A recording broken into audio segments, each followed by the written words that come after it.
साहेब नमस्ते. तुम्ही नमस्कार. नाणेकरवाडी माळुंगे गटातून अर्ज भरलाय जिल्हा परिषद गटासाठी. बरोबर. आणि काय तुमचं विजन आहे आणि काय तुम्ही करणार आहे त्या गटामध्ये थोडंसं सांगा. तुमचा पक्ष कुठला ते सांगा. आमचा पक्ष आहे उद्धव बाळासाहेब ठाकरे शिवसेना. आणि तुम्ही जे विचारलं की बा तुमचं विजन काय असणार आहे, तर आता आमचं विजन असं आहे की जी ट्रॅफिकची समस्या आहे यामध्ये फार मोठ्या प्रमाणामध्ये आपल्याकडं ट्रॅफिकची अडचण आहे, कचऱ्याचा मोठा प्रश्न आहे, पाण्याची अडचण आहे. हे सगळ्या अडचणी सोडवण्याचा प्रयत्न 100% करणार आहे आपण. तुम्ही सत्तेतल्या लोकांबरोबर होते पहिला काही काळ, तुम्ही सरपंच होते, त्या काळामध्ये तुम्ही हे प्रश्न सोडवले का? मी सरपंच होतो त्यावेळेला मी कचऱ्याचा प्रश्न मार्गी लावला होता. परत जे कंपन्यांना टॅक्स वसूल करणे, ज्यांच्या नोंदी नव्हत्या त्यांच्या नोंदी घालून ग्रामपंचायतचं उत्पन्न वाढवलं होतं. पाणी पुरवठ्याची स्कीम केली होती ह्याच्यावरून वाक्यावरून आपली मोठी. तुमच्याकडं साधारणपणे औद्योगिकरण वाढते आणि त्यामुळे रहदारी वाढते, म्हणजे लोक तुमच्याकडं मतदार कमी आणि राहणारे जास्त, म्हणजे भाडेकरू जास्त. हा ताळमेळ तुम्ही कसा साधणार भविष्यात? आता हे फक्त एकट्या नाणेकरवाडी माळुंगे जिल्हा परिषद गटाचा प्रश्न नाही. संपूर्ण खेड तालुका असेल, मावळ असेल, हवेली असेल, हे सगळ्या तालुक्यामध्ये आपल्या गटासाठी काय करणार आहे? आमच्या गटासाठी त्याचं व्यवस्थित नियोजन करू ना, करावंच लागेल. पाण्याचं म्हणताय तुम्ही, पाणी कुठलं तुम्हाला? बामासखेडचं पाणी आपल्याला वाक्यावरून पाण्याचे दाबाने. हां, पाणी येतं हो.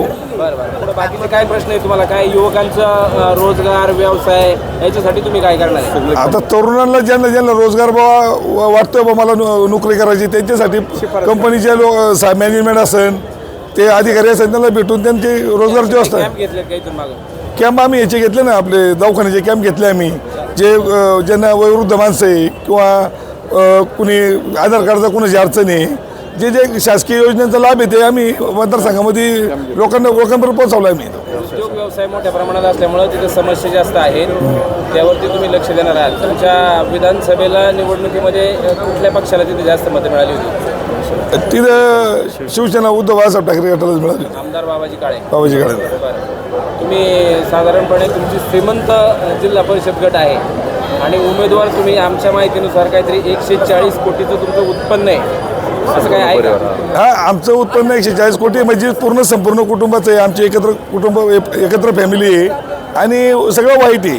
म्हणजे असं काही नाही की गव्हर्नमेंटला टॅक्स भरून म्हणायचं आहे की खेड तालुक्यात सगळ्यात श्रीमंत उमेदवार तुम्ही. नाही, असं काही नाही. श्रीमंती मनाची श्रीमंती मोठी लागती, पैशाची श्रीमंती कागदावर दिसतीच तुम्हाला. असलेली श्रीमंत आम्ही कागदावर मग आपण गव्हर्नमेंटला तो टॅक्स भरतोच ना. आम्ही हा प्रश्न विचारलाय की बरेच जण त्यासाठी काही कर्ज काढून किंवा काही उसने करून निवडणूक लढवतात, नंतर टक्केवारीमध्ये काही लोक जातात, जे काही कामं होतात त्याच्यात टक्केवारी घेतात. मग तुमच्याकडे तुम्ही श्रीमंत असल्यामुळे तुम्ही तुमची कामं पूर्ण चांगल्या दर्जेदार पद्धतीने करून घ्याल म्हणून हा प्रश्न विचारला. मला आमच्याकडून शुभेच्छाच आहे, तो काही वाईट प्रश्न नाही. नाही, प्रश्न तुम्ही बरोबर विचारलाय. परमेश्वरच्या कृपेने सगळं व्यवस्थित आहे, भगवंतांनी भरभरून दिलेलं आहे. आता फक्त जनतेची सेवा करायची एवढं डोक्यात आहे. आपल्यासाठी खूप मतदारांना भरभरून देणार आहे. नाही, मतदारांना भरभरून प्रेम देणार, भरभरून. ओके, रामकृष्ण हरी. पाहुणे म्हणून तुम्ही काय मदत करणार आहे उमेदवारांना? म्हणजे ते तुम्ही प्रश्न विचारला ना की ते श्रीमंत उमेदवार आहेत, तर मुळातच त्यांच्या आजोबांची पुण्य आहे, वडिलांची पुण्य आहे.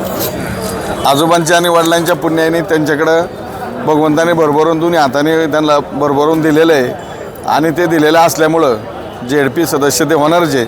आणि ते ZP सदस्य झाल्यानंतर जे जिल्हा परिषदेच्या माध्यमातून गोरगरीब जनतेसाठी आणि मतदारसंघातल्या प्रत्येक गावासाठी कचरा व्यवस्थापन आमच्या चाकण भागामध्ये फार मोठी समस्या आहे. आणि त्यासाठी MIDCतून आमदार बाबाजी काळेंच्या माध्यमातून, जिल्ह्याचे पालकमंत्री अजितदादा पवार यांच्या माध्यमातून शासनाकडून मोठी जागा मिळून त्या ठिकाणी घनकचरा व्यवस्थापनाचा मोठा प्रकल्प आणण्याचा मुख्य उद्देश हा माझ्या एक पाहुणं म्हणून मी त्यांच्या पाठीमागं. अजितदादांचं नाव घेतलंय, पक्ष तुमचा आता बदल आहे? नाही, मी बघा ते आता बाबाजी काळेंच्या याच्यातून उभे आहेत, त्यामुळं हां, म्हणजे आम्ही पक्ष काय हे केलेलं नाही अजून. पक्ष बदलून तुम्ही आपलं पाहुण्यांसाठी आता मदत करणार आहे. ही इलेक्शन अशी आहे, ही इलेक्शन आता कसं आहे, पाहुणे रावळे नाते गोतं आणि माणूस आणि त्याच्या माणसाचं असणारं समाजामध्ये असणारं काम, ह्या जोर ही इलेक्शन होणार आहे. त्यामुळं आमचा त्यांना पूर्ण पाठिंबा आहे. आता नमस्कार. आज आम्ही आमचे जिल्हा परिषद गटाचे उमेदवार जीवनशेठ खराबी यांचा उमेदवारी अर्ज भरण्यासाठी आलेलो आहे.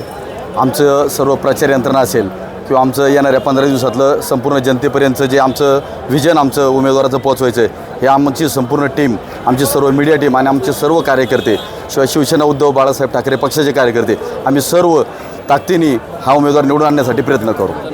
रवींद्र राजाराम धाडगे, उपसरपंच खराबवाडी, माजी उपसरपंच.